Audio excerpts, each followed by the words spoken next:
So thank you, and I guess Herbert is downstairs, but Herbert, thank you for adding one word to my talk.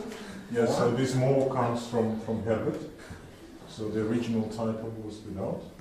And so this is really to make some comparison. You can combine two words.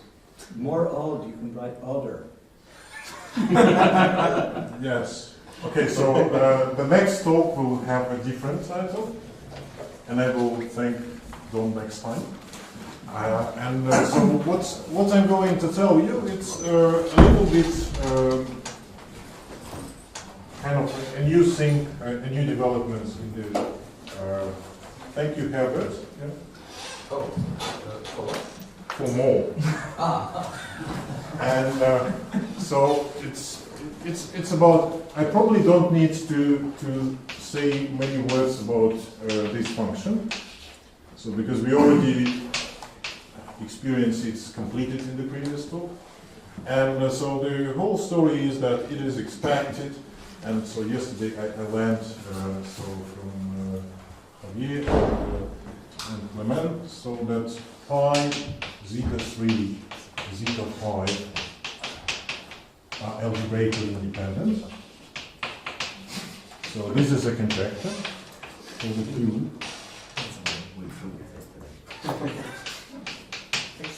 I learned this conjecture, but I also learned that it actually follows from the dimension formula for the multiple zeta values. And that was really a new due to Don Zudilin. So, dimension formula for the answer is. So another conjecture. And that conjecture sounds a little bit easier. Who found this? This implication, it's not obvious. It's not. So it's I like mean, I didn't even knew that. Is it somebody there who's sitting here? this follows from Francis Rohan. When Francis Brown work on multiple zeta values, this is equivalent to the conjecture, to the period conjecture for mixed state motives. And so therefore it implies this. And well, I mean, that's a very nice conjecture. Very non-approachable in the sense that, so we know that pi is coincidental. At least something. But when we care about Tate lists, so we ignore it anyway.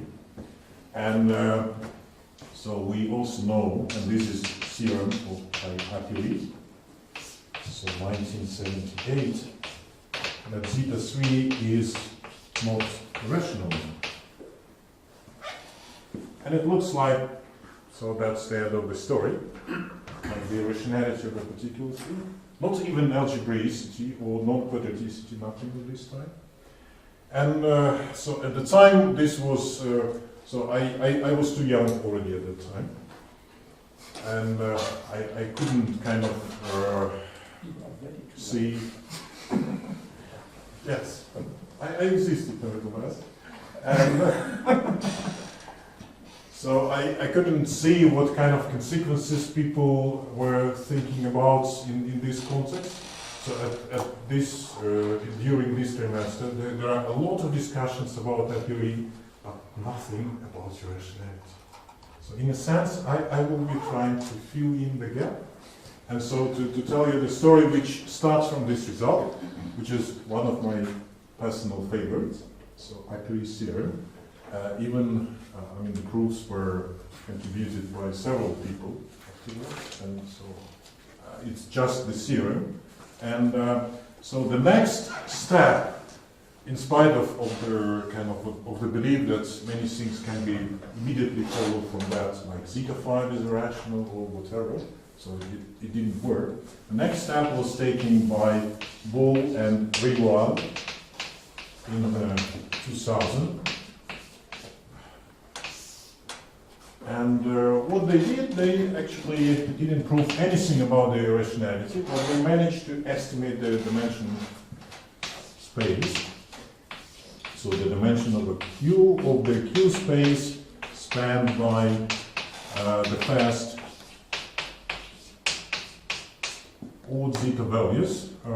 It's probably not a good thing to write this way. So only odd zetas.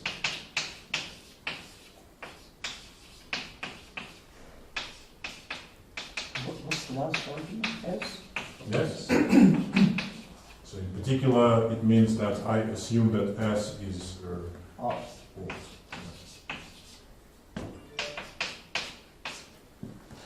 So they estimated the dimension of the space of spanned by the odd zeta values, and so this estimate is, well, I would write some kind of asymptotic result in this direction. So whenever you take epsilon, and I think so, the correction term is 1 plus log 2 times log s.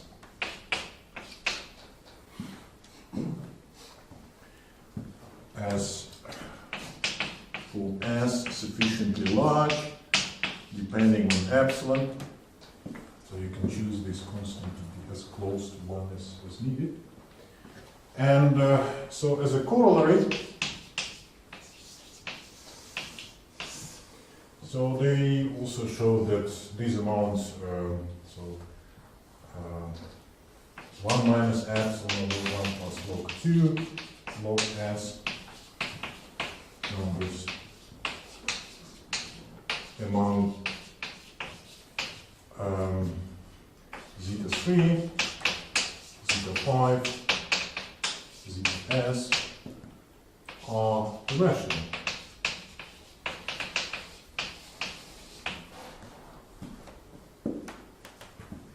But okay, so you already know that zeta 3 is irrational from a priori, but you cannot really say that, I mean, this particular thing is irrational as well. So it's only about their kind of the density of the things. And log s, well, if you wish to get a feeling what's kind of the next thing to get, not just one number irrational on the list, but 2, so then you have to take s equals 169. So it's really far away.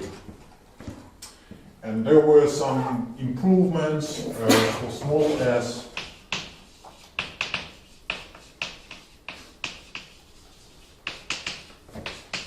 For small s. And so actually,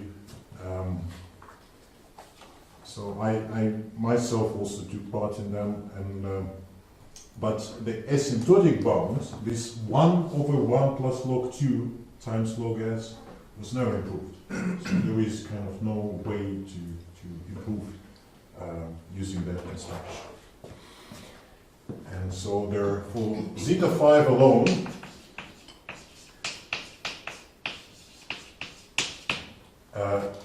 the best result is at least 1 of zeta 5, zeta 7, zeta 9, zeta 11 is irrational.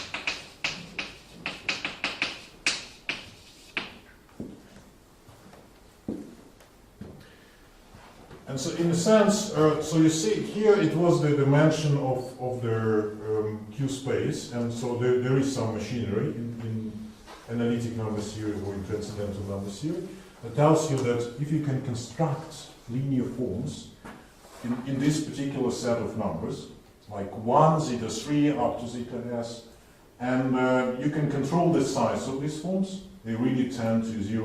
Well, first of all, they have integer coefficients, then they also must go to 0 sufficiently fast, so it's a sequence of the forms.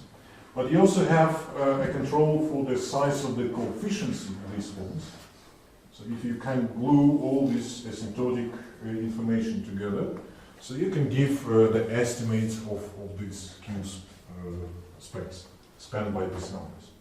So in this case, so you don't need anything fancy of this type, because in that case, and therefore you don't need 169. So to get the next one, in this case, it's really kind of differentiating the construction there was in the paper of Wadim Zudilin. So you only need some linear forms that tend to 0 and have integer coefficients. So because the standard trick, and so for example, if I construct linear forms of this sort, A3, zeta 3, sorry, A5, yes, zeta 5, plus A11, zeta 11, and in between there is only zeta 7 and zeta 9. So where all these are, okay, so they also depend on n, all these numbers. And so you know that all these AJNs are integers. And if you also know that Rn's, so they go to 0, but not 0, at least for infinitely many n's. So what it means? It means that assuming that all these numbers are rational, so I can multiply them by their common denominator. So it's a fixed number, because I just have 4 numbers on the list. So I multiply by this denominator. Well then, because these are integers, so the numbers would become integers as well. So if A is common denominator, all these, and I multiply A or n, so the linear forms by that, so they become integers. And so these integers would be non-zero for infinitely many n's. For an infinite set, maybe calligraphic or whatever. And at the same time, so this would tend to 0. Multiplying by a constant doesn't kind of kill this property. So there is not so much room between so non-zero integers and so something tending to 0. So these two things, they contradict each other. And so therefore you conclude that at least one is irrational. So you see, it's much easier than kind of using this linear independence criteria, so which was used in Rivoal. But the problem here is that, so to do that, so you need to estimate these linear forms to show, for example, this property, but also to show that they don't vanish. And this requires dealing with a certain very unpleasant complex integrals. Well, I think some people would find it pleasant, but it's really a very technical routine, so using the saddle point method, and this is not counted as a standard material, for example, for the graduate students. And one of the things I was kind of thinking for many years was how to make that elementary, so how to avoid using this sophisticated linear independence criteria, or just making these complex integrals and their asymptotics. And so I came up with a very simple idea, and this idea was very shortly generalized by somebody whom I've never met before. And so this is Johannes Sprang. So you may guess that he's from Germany. Austria? No, from Germany. But close to Austria, from Bavaria. Somebody released him from jail. And so also with Stefan Fischler. I put the accent so that you can also easily guess the country. So he is from Paris. And after combining our forces, so we managed to prove the following result. So that's Joyne's theorem. So that's, again, I only speak about S odd and sufficiently large. So independent dependence with some epsilon that can finally, it's any epsilon greater than 0, which can be finally taken. And now I really have to, so at least 2 to the 1 minus epsilon log s of a double log s numbers on the list zeta 3, zeta 5, zeta s, irrational.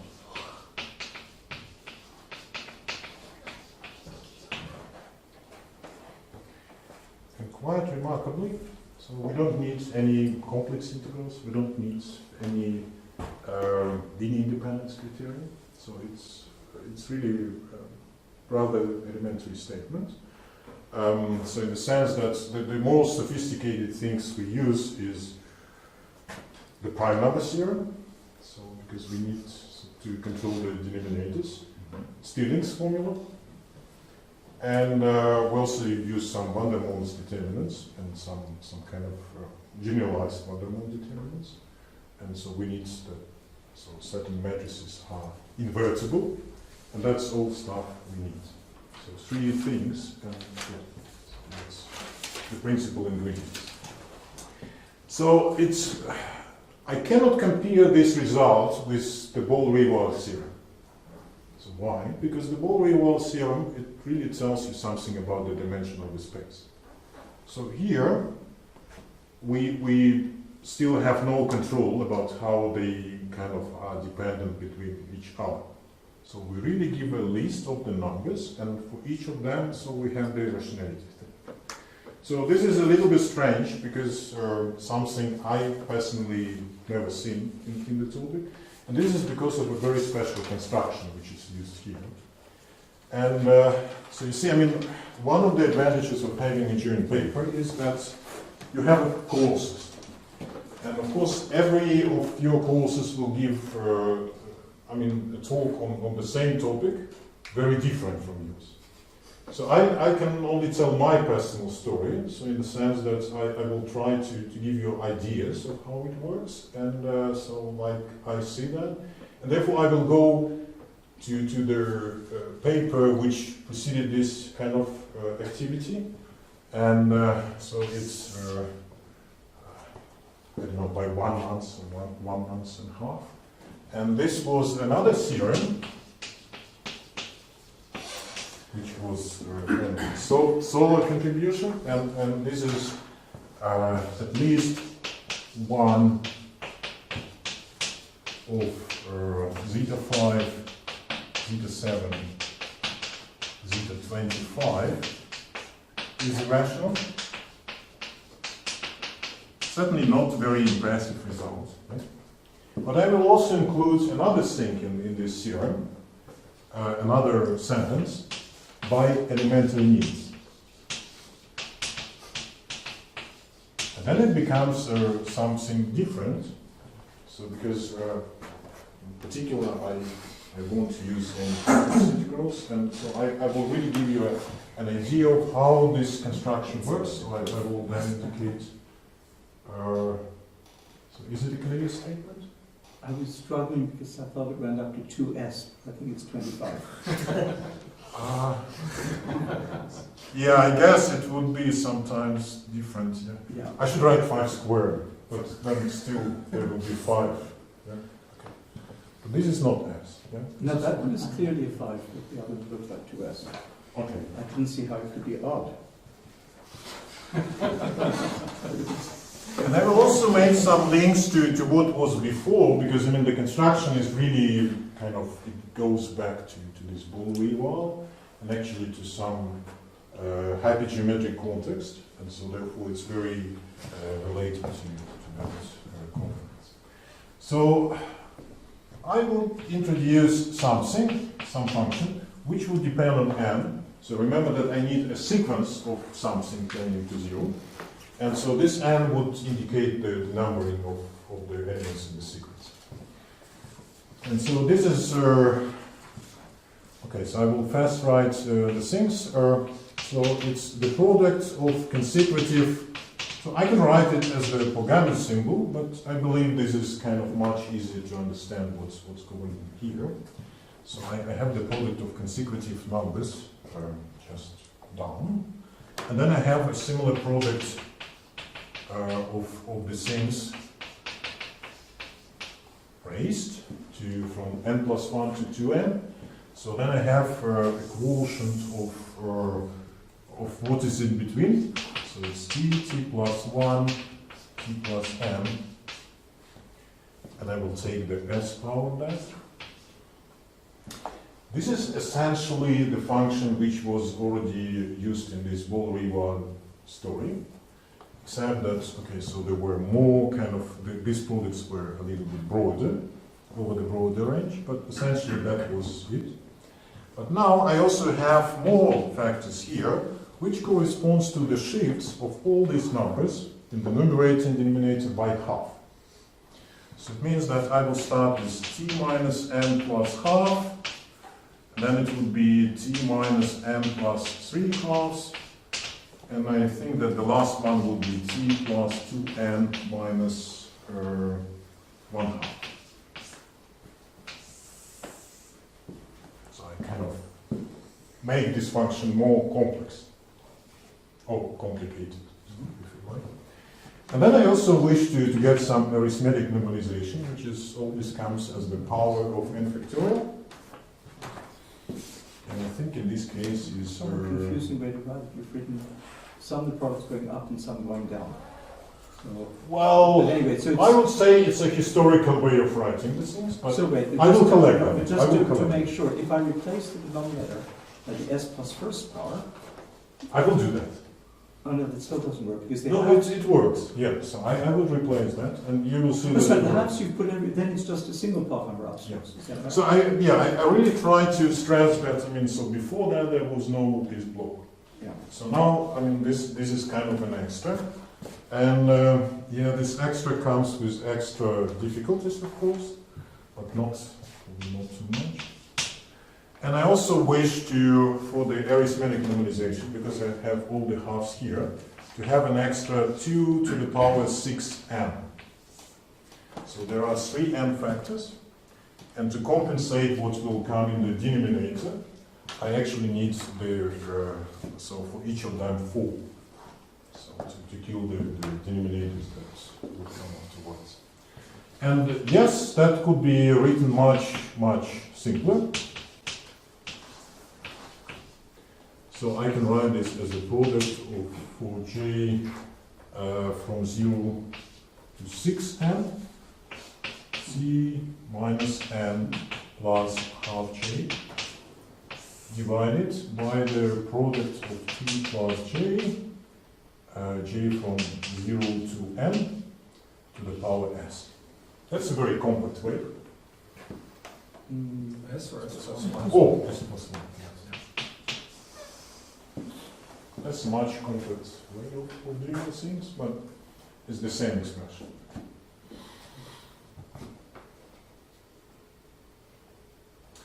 And so the linear forms I will be considering. So that would be, so the first one would be Rn is the sum for nu from 1 to infinity of the values of this rational function, that's the integers. And another one, so for which I have this hat notation, will be simply the sum, well, the same sum essentially, but the only difference would be that it's summed over nu minus half. So it's kind of its shift. And it's not exactly what is called the twist by the half in the case of the hypergeometric functions, because I only kind of, so it's, I I think as a motive, as a hypergeometric motive, this is completely forbidden, because there are, the numbers are kind of on the hypergeometric level, are the same modulo z. So, but nevertheless, this is roughly, so there is this kind of half twist in the hypergeometric notation. So you can see that, I mean, in this case, I sum from 1 to infinity, but so I can also sum from much further place, because I mean there are a lot of zeros. At 1 I have a 0, at 2 I have a 0, and so on. So that this sum can be actually written also as the sum from n plus 1 to infinity.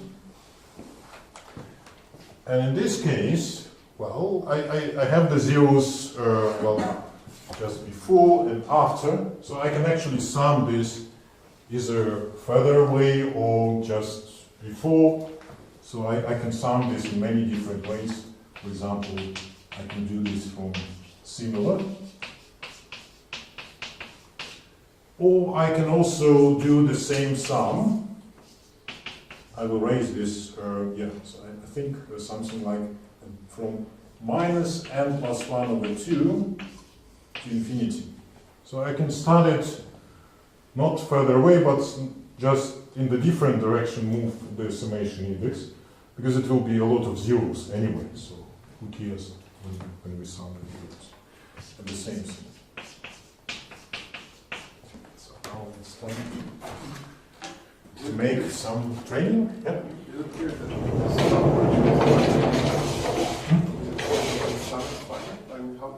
No, this sum is infinite.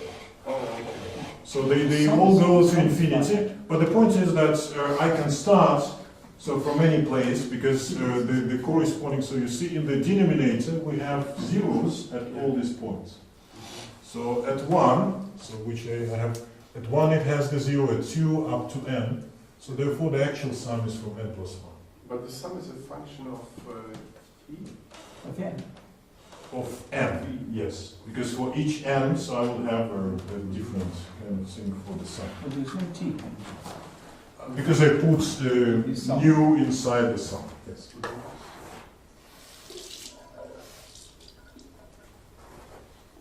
So, many more questions?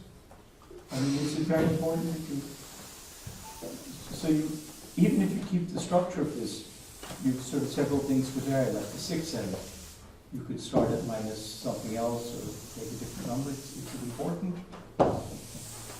Or does that give the option? Yeah, I mean, so from the arithmetic point of view, so there is some importance for studying, yeah, so. But it has to be 6. I mean, you couldn't have sent in the 8 where you go from minus 2 and plus 6, or whatever it is. Vary the constants. Yes, there is a possibility to vary the constant, and so that's complicates a little bit, but could lead to a result, something 25 can be replaced by something small. Okay, so you're That's not saying true. this is So, necessary. because I'm really trying to give an elementary, so the kind of account of this situation. So I'm just having this one. So okay, now I have a bunch of lemmas of the things, but probably it would be better to explain maybe when I go to lemma 3. So you will gain so the kind of intuition about why I choose these things, what is the reason, and so how it works. Therefore, so the standard things are, this is, for each n, this is a rational function of t. So there are many things we can do about rational functions, and one of them is we can write a partial fraction decomposition. And so, in particular, this Rn of t can be written, so I will just follow my notation. So k from 0 to n, and then we have all possible powers of k plus t plus k to the I, and then there are some coefficients here. So that's just looking at the function, we can predict that this what it is. And so the first lemma is actually about arithmetic of these coefficients. And it says that if I just consider, it's a certain rational number, which is easy to observe immediately, but we can also control the denominator of this number. And I will call this denominator dn to the power s minus I. So this is an integer for all s I t, where dn is the least common multiple of the numbers from 1 to n. And that's where the prime number theorem is. It didn't appear before. Yeah. Well, no, but the s is just not in the notation, so it's in the function. It's really r n comma s of t. Yes, but from this expression, so you have this Yeah, no, in the denominator. So of course when you What that means is S is fixed. just in the notation, S is fixed, there's no yes. s in the And notation. s will be 25. Oh, there, okay. So It will be replaced by 25, but not 2s at the very end. So because that would be the choice where the forms linear really tend to 0. S is something odd. So that's, so the statement, and just kind of an explanation of how it works, how one can do that. So all these kind of products are very, very special. And so the rational function here is kind of glued from simple pieces, for which getting the partial fraction decomposition is really simple. For example, so there is a piece of this type. Okay, so t plus 1, t plus n. So that's one of the things that comes out several times. Then there is also the thing which is the product of these first multiples divided by the same thing. And so you see, I really need the fact that s is greater than 5, so it's really, so the degree of the denominator is greater than the degree of the numerator. So I only have these pure partial fractions. And then, so there will be more exotic things. I don't know, so maybe one of them will be 2n t minus or plus t plus 2n minus half. So again, the product of n terms here, divided by the same denominator. The denominator is always the same. So it's kind of, you can also see what would be the other pieces. I really split into the blocks on the top, which contains only n terms, n factors. And in the denominator I always have this. And so whenever it's, this product is left without kind of pairs, so it corresponds to taking this particular thing. And this is why I have n factorial to the s minus 5. And well, everybody knows how to do these things. It would be minus 1 to the k, n choose k, t plus k. So what I do, I multiply by t plus k and substitute t equals minus k.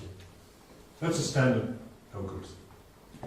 And so I can also do this just for other sums. And well, in the paper, of course, it's always easier to write this down. And but probably this term is also nice because it reminds about a priori numbers.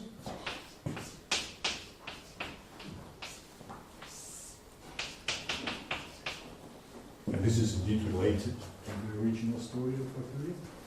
And well, here it's one can still do this exercise and reduce everything to the factorials.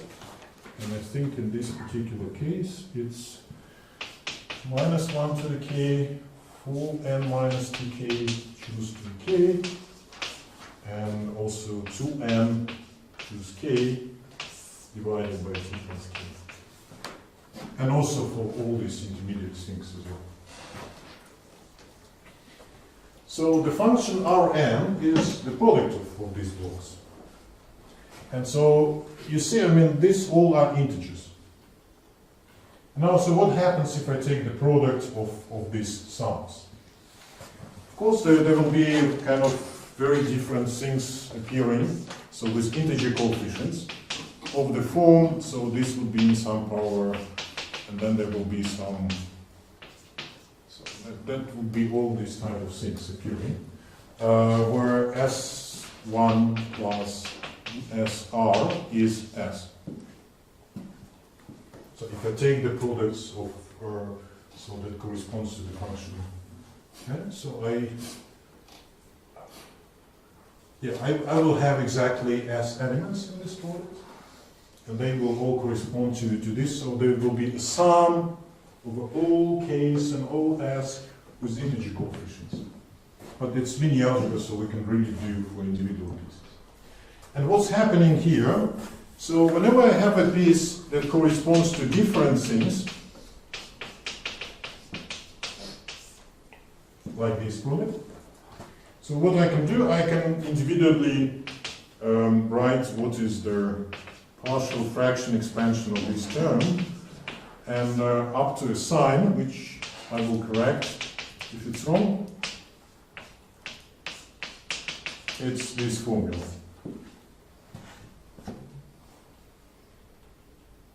Is it wrong? With probability 50%, so I always get it right.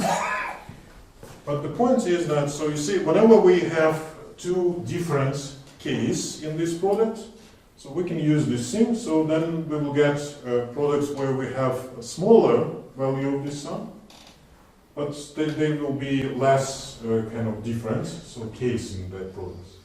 And we can keep going that. And I also recall that all these K's which are here, K1 and K2, so they are between 0 and n. And this difference, of course, this is not 0, because they are different.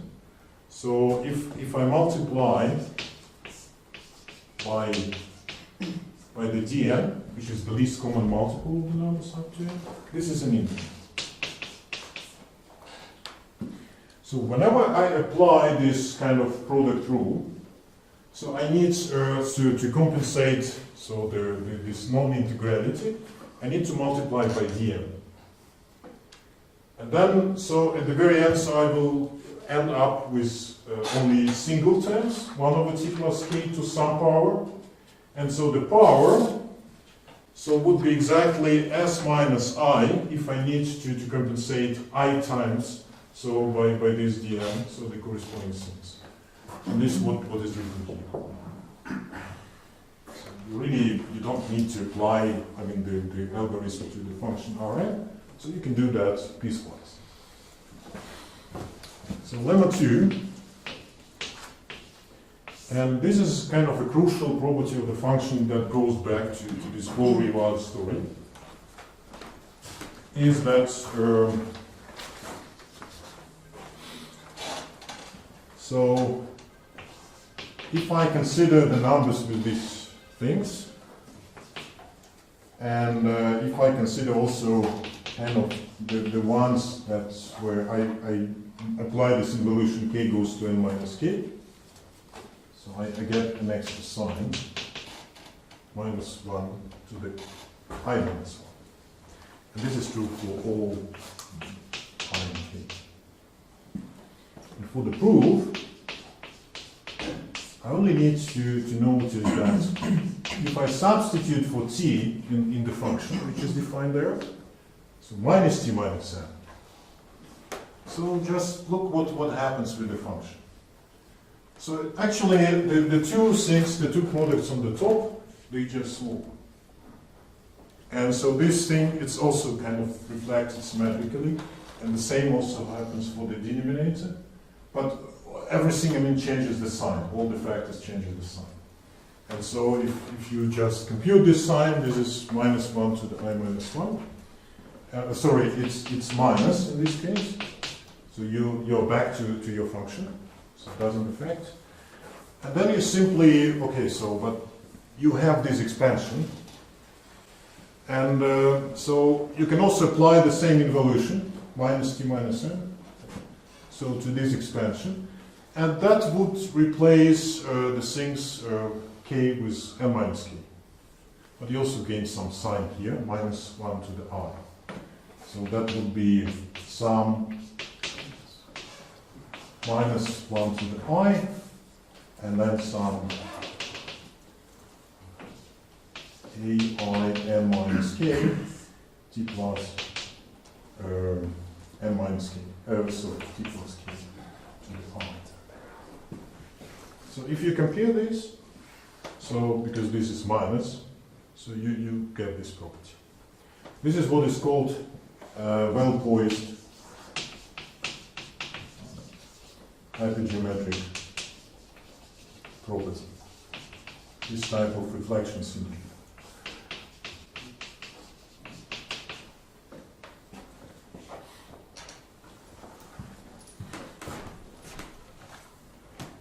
So for lemma 3, I will remove this kind of technical part of the proof.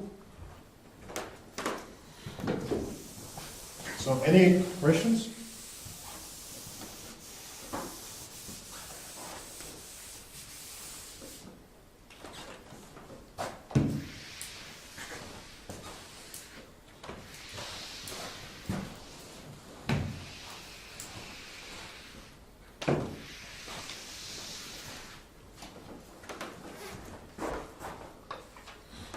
Now lemma 3 is about the properties of the linear forms. And this is exactly, I mean, the clue to what they are and so how they are related. So lemma 3. So it says that Rn is the sum from 2 to s. I only sum over odd ai. You start at 2. So I miss 1. Yeah, but you start at 3. You start at 2. So before you went to S, you insisted that S was odd. But it's okay. Well, I wouldn't verify whether 2 is odd or not. So, but I would write in this kind of way, so, because that's really kind of two separate things. One is that it sums from 2 to s, and another one is that I only have odd numbers involved in this sum. And then I also have, of course, some extra, so which is not, has nothing to do with zetas. And also for the head, I have the same sum. So don't ask me why it's not from 3 anymore. So I have the same ai, zeta I, but I also have 2i minus 1 plus some other thing, where, so what are these AIs which are the same in these two formulas? I really stress on the fact that the coefficients which are here in front of zeta I and of this one, so they are the same. So these are simply the sum from k to n of ai.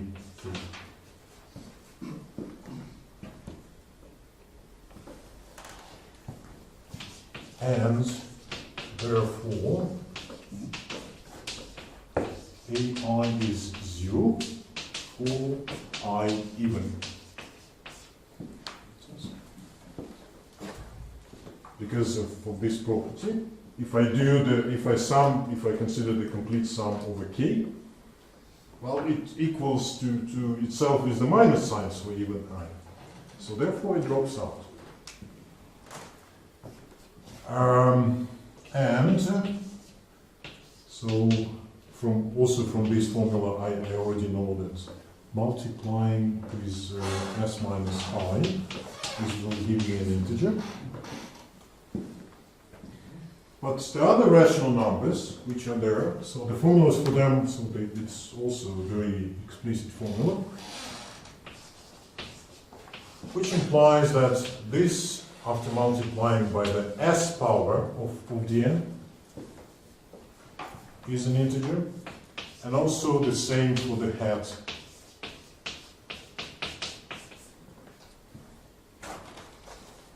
rational number. So it's so you see, I mean, the trick is that we actually have the same coefficient in front of slightly different zeta values, and you could possibly recognize where this 2i minus 1 comes from. So I've already written at some point the formula for zeta s.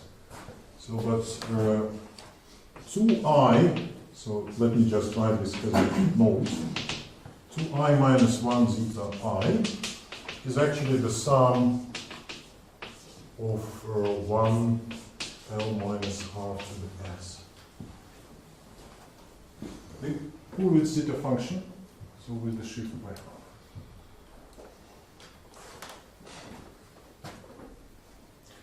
And if you just kind of try to see what is the actual expansion, so it would be, okay, so it would be a naught plus a3 zeta 3 plus a5 zeta 5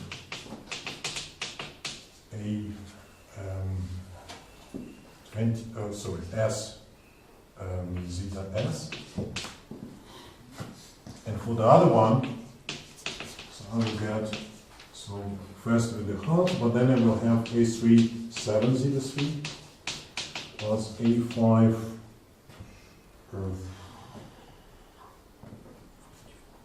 31 plus 2s, sorry, as 2s minus 1 zeta. You don't know what that is? Remember, we can compute that. S is 25, you can tell us. Yes, but I'm going to set s equals 25 at the very end of this, right? Okay. So I really keep doing trick. And so one of the things, and this part is lemma 4 of the story. It's about their asymptotic behavior of these things. And then I comment about all these kind of things. So is that if I compute the limit as n goes to infinity of this Rn 1 over n, this limit is exactly the same as the limit for the hat version.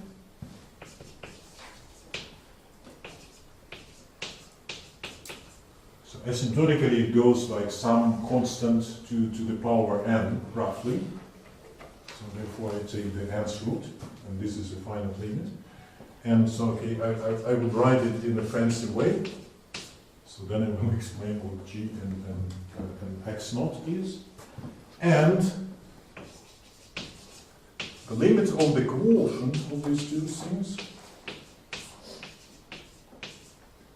is equal to 1 as n goes to infinity. So they are not just growing similar as n goes to infinity, but they are more or less the same asymptotically. And what it means, okay, so I still need to give you details about this g. So the gx is a very simple rational function. So this is a calculus part.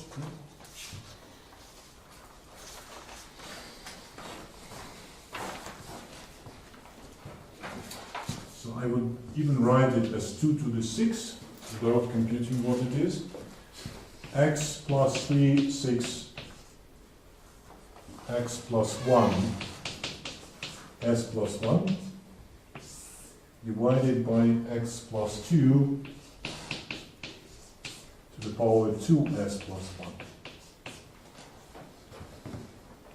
So that's gx, very simple. And x naught is the unique positive 0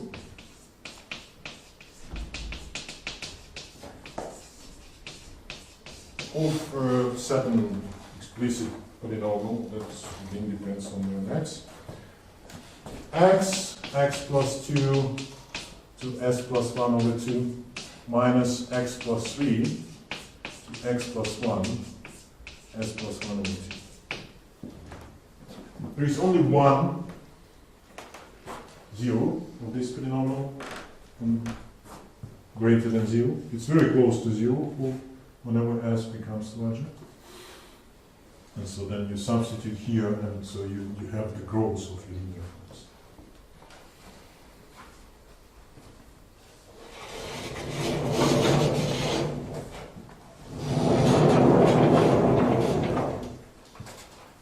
Questions? So is g of x0 the minimum of some expression? So the gx, Or the maximum? it's the maximum. Well, it comes from a computation of a maximum. Okay. So, but yeah, I hope to give you its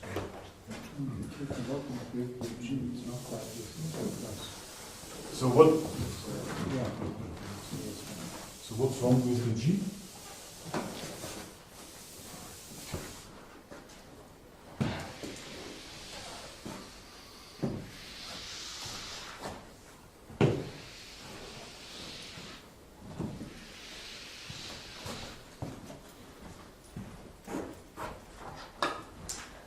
Well, one of the things, I mean, it's really kind of technical to. It's quite technical to give all the details of the story, but I can at least indicate the intuition about what's happening.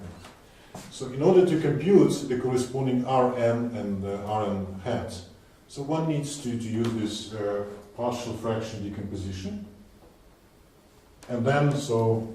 It's like Rn would be the sum from nu from 1 to infinity, and then we have the sum I from 1 to s, and then the sum k from 0 to n, ai k over u plus ks. Oh, sorry, to I.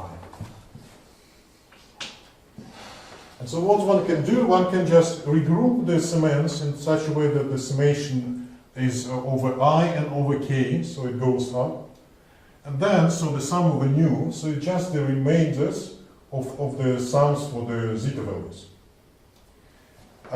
You can complain that there is I equals 1 here. But the point is that the function doesn't have a singularity at infinity, so the residue is 0. And so this means that there is a limit as in this sum, so it's summable, and therefore the coefficient must vanish. So the logarithmic singularity is killed, and so therefore sum only goes up to 2. And so this A naught, it really collects whatever is left from these kind of summations, so the remainders of the zeta function. So for the other thing, so for Rn hat, so we have exactly the same thing, but the point is that it's really, I mean, the summation, it's better to start from n minus 1 over 2, the integer part. So you're giving the proof of lemma 3, is that right? So I mean a sketch. Yeah. Well, yeah, that's Sketch for lemma 3. Oh, you didn't say that.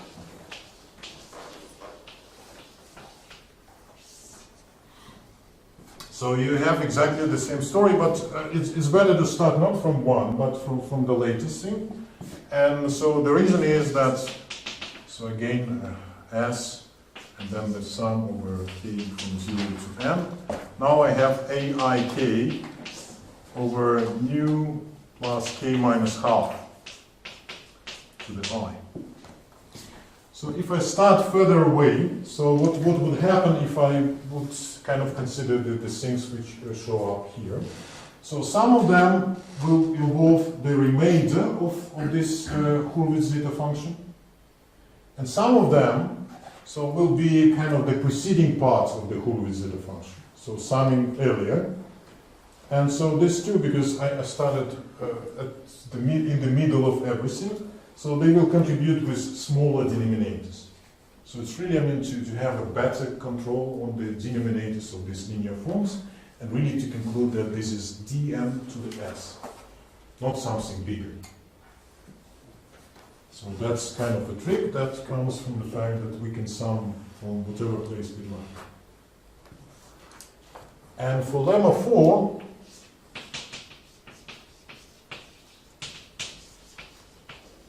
and so this is kind of the asymptotics of everything. So you see, the point is that all these sums new from n plus 1 to infinity. And the second one, I also sum from nu plus half, nu plus 1 to infinity. But I have the shift by half here. So you see, I moved the summation further away as far as I can. And the point is that the terms here, so the sum ends, they are positive. So for all these values. So I'm summing something positive, and the hypergeometric summation has a kind of a very nice feature that the quotient of the two consecutive terms is very simple.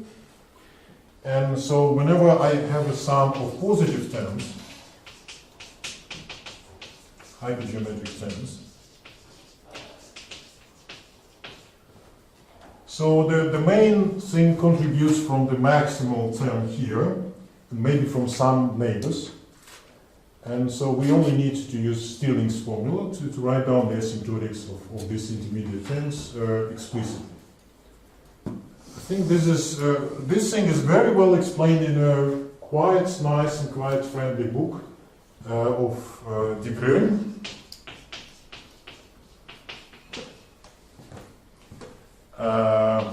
Which is asymptotic methods in analysis. And it's a very, I wouldn't call it ancient, because it's from the 50s. But it's really a very friendly introduction to, practically without any theorems. It's really how it works in analysis.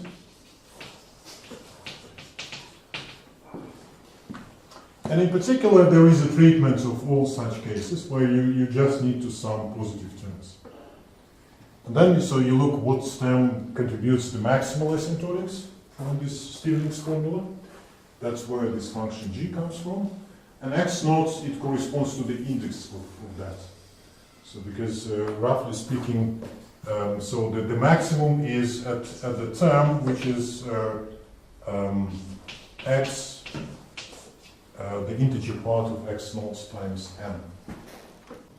So the maximal term. And again, the same asymptotics due to Stirling's formula.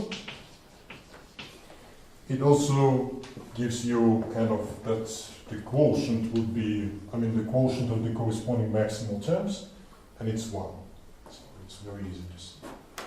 What's the correction term? What's the next term in bottom right? Well, so if you really wish to compute the next term, then you need to go to something really tough, like the Laplace method. But because I'm only caring about this leading term of the asymptotics, it's much easier. That's the whole thing, so you don't need that. Now, so what's happening? So I constructed two forms that involve the numbers from zeta 3 to zeta s. And so what I can do now, I can just take the difference, this particular one, multiplied by dms.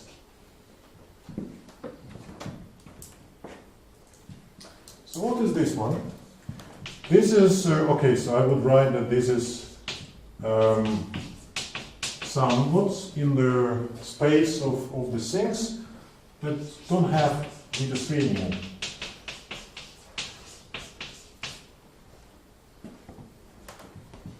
Zeta 3 remarkably vanishes from this story because of this, you see, so the coefficients are related, and so this particular combination kills them. And Furthermore, so this term, it doesn't vanish for infinitely many n, because these two, they grow, so they are equivalent as n goes to infinity. So therefore, it doesn't vanish for all n sufficiently large. And so if, so the dn grows by the prime number theorem, this goes to E. So therefore, if gx naught times Es is less than 1, that would imply that this form tends to 0. So linear forms with integer coefficients tend to 0.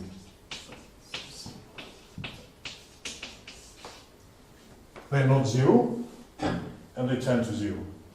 So like I told you, so it's kind of the end of the story. And that happens for s equal 25. The minimal s I need to take, so in order to get this condition satisfied, is for s equals If you 24. make S bigger, it seems to get worse. But the theorem gets weaker. Is there a minus sign? G depends on X. This is depends on S. Oh, so G also depends on S, that's right. Yes, Because you so don't this put the g depends depends as, on x as well, on s as well. So, but I really wish to just to say one word about how this kind of thing works. And this was really, I think, a very remarkable feedback from some other mathematicians. So whenever you have is not actually when somebody cites your paper, but when somebody says, "Oh, I found a better application of that." That was exactly the thing, because 1 month after publishing it on the archive, so Johannes Sprang wrote me, "But I can prove that there are infinitely many irrational, so in the set of zetas, by elementary means." And so the trick is, so you really need to consider a more involved function Rn, so which is, so like, I better write, so the corresponding formula, which has all the properties it had before, but so it was only halves and so the integers that were involved. Now I wish to do this kind of twist by any d, so not only by d, by any one over d, not only by half.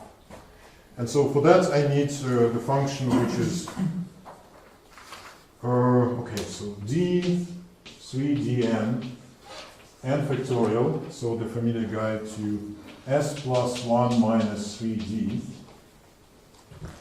Oh, I like 3d. So and then the product up to 3dn, and now I have the shifts, all possible shifts by the numbers with this expression. And then I also have the denominator, which is exactly the same as it was before, to n t plus j to the s plus 1. So it's really a straight generalization of this fact. And if you ask me why couldn't I produce that myself, because of lemma 3. So you see, I mean, it's crucial that the arithmetic, so I really need this dn, so to kill the denominators of the linear forms. And just seeing that there will be some d's here, and some kind of shifts of this Hurwitz zeta function. So I was expecting that there will be really huge denominators of the size d, capital Dn. But he found a trick, so some kind of elementary periodic analysis, to show that the denominators are still dn to the s. I was shocked when I saw that, very surprised. But yeah, so that's the thing. So now you can vary d, and so you can construct the linear forms that approximate simultaneously, not only zeta s, and so the zeta s shifted by half in the Hurwitz sense, but you can generate all the shifts, and the coefficients will be still proportional. And so you can kill as many kind of numbers on the list as you wish. And so, for example, if you expect that by choosing D sufficiently large. And the choice of D, the kind of the optimal one, is, I don't know whether you know this word, I just learned this from Wikipedia. So D is chosen to be the primordial, so it's because this number has a lot of devices. This is kind of the optimal number to have the devices. And so when you choose this number, so then you have access to eliminating more zeta values, from this expression. And then you simply, okay, so you have this choice of D, so you also choose it in relation with S, and so you have cancellation of all these kind of intermediate things. But yeah, so I mean the trick is that's the original trick, and then some techniques to really get rid of everything else. That's it. Thank you.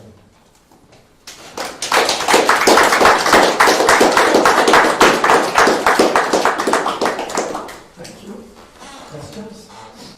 So in this generalized case, do you also get a nice function gx? Is it complicated? It's more complicated. It's still a rational function. Yes, yeah. It's again computing the maximum, and so which can be written explicitly. Yes. And it has also rational coefficients like this. Yes.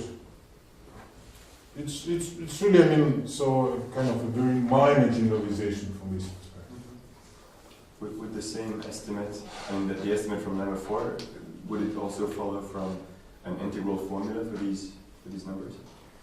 Of course, because one of the things is that you can compute the asymptotics in many different ways. For example, you can write the corresponding integrals for them, and for the two sums, or for the two Rn and 4n hard, so the integrals will be different, because they correspond to this kind of shift of the hypergeometric function. So therefore, it's hard to really compare them from this perspective. But they are very similar as series, as sums. So but the asymptotics will be exactly the same, because it's, I think we don't have contradictions so far in mathematics. It doesn't matter what way we choose to compute the asymptotics, it's still the same. I have a question, very naive. You say you were surprised by the fact that you didn't have an extra power of D. Could this conceivably be applied to Catalan? Well, so one of the things here is, I mean, the elimination process. Because what kills you in Catalan is that you have an extra 2 to the n, which... Yeah, well, so you mean in the old construction? No, you really have it. So you compute and you really have it.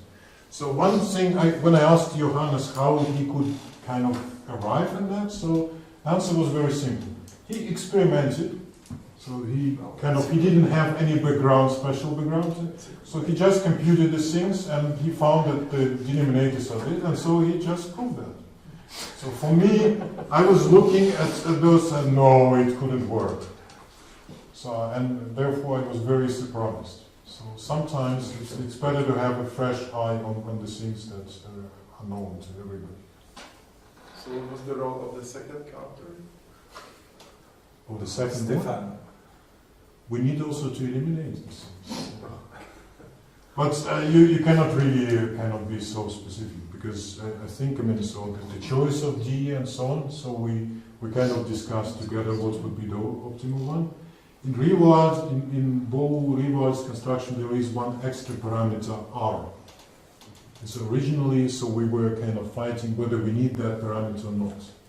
But in the final result, I mean, it didn't influence on the asymptotics.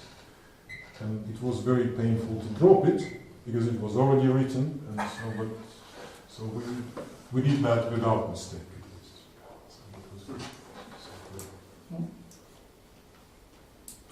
Two questions, but I mean, you presented a simplified version of the lecture, you know, just elementary, but do you have a variant? Here you only use the coefficient of zeta 3 in one expression with 7 times the other. The next one is also 31, so if you had a little more freedom, couldn't you take a bigger common, or is that what you're doing here? Yeah, that's what is done here. So if you choose D equals 4, and 4 has devices, well, it has 3 devices, right? 1, 2, and 4. So you can eliminate 2 zeta values. And so you can show that, so on the list from zeta 3 to zeta, I think, 77, so you can reduce this amount to, so there are at least 3 irrational. So if you remove zeta 3, so there are at least 2 irrational between zeta 5 and zeta 77. But with Tangiri 1, so we also executed that with the differentiation, so the original thing, which is not elementary, and so we get 69 instead of 77, which is a little bit better. So therefore it's much better than it was before. So therefore, at least one of the numbers between zeta, at least 2 between zeta 5 and zeta 69 are irrational. But the whole thing is that we don't estimate any dimensions of the linear spaces spanned by them. So we really kind of, whenever we have something irrational, we drop it. And so we consider the remaining parts and prove that there is still one irrational number there. And then we drop it again, so by increasing d. And that's how it works. The other thing may be related to the Catalan question, but if you replace zeta by some L series, do you get anything? So if you take enough, not just Catalan, but enough values of the L series, that it's eventually irrational. I think, I mean, so, yeah, because we already deal here with the Google's zeta function, so we can construct L values in different ways. Well, the main problem is this elimination process. So we need to, so here, because everything is positive, so we rely on certain invertible matrices, or submatrices of the van der Waals matrix. And so we can easily show that it's invertible. In general, well, so some further tricks are required. But yeah, I would expect that there is a similar result for any other Dirichlet function. So it's really a technical issue. Okay, so we thank Vadim.